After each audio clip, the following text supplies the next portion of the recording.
Hello, Josiah. How are you doing today? I'm good, thank you. Can you tell everyone listening a little bit about you? Yeah, so I'm 25. I'm from Nigeria, and I guess career-wise and life-wise, I'm a content creator, storyteller, digital strategist, which is a bunch of different things. But I'm in love with storytelling, and I see it as a tool that organizations and people can leverage to really communicate globally.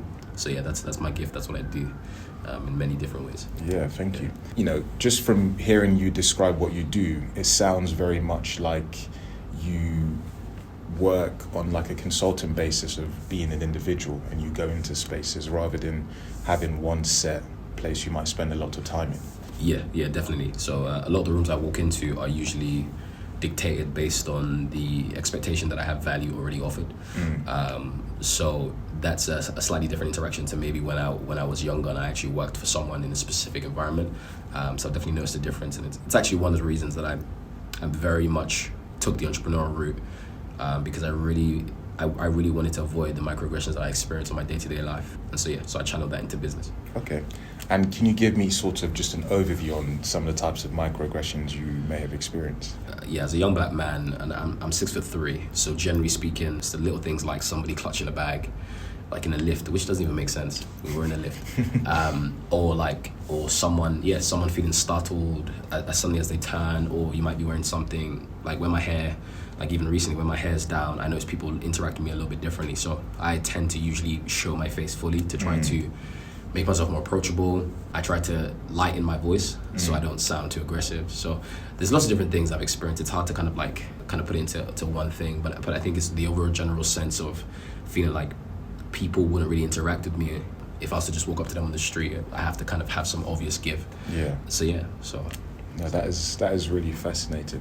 We're here to talk about hair, and can you describe your hair in terms of how it looks right now? Yeah, so currently I'm 3 years into my lock journey, so I have locks, and I'm currently in like a three strand twist, simple style.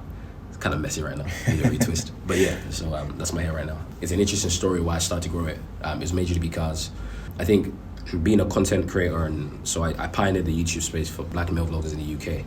And so when I started that, I entered entrepreneurship by accident, started to do photography and lots of things. I noticed within that space that people didn't take my art seriously. And for some reason, I don't know why people associate like artists to people with like hair. Yeah. But in some way as well, I noticed that as my hair grew longer, I did see that my art seemed to be valued more for some reason, which is quite interesting.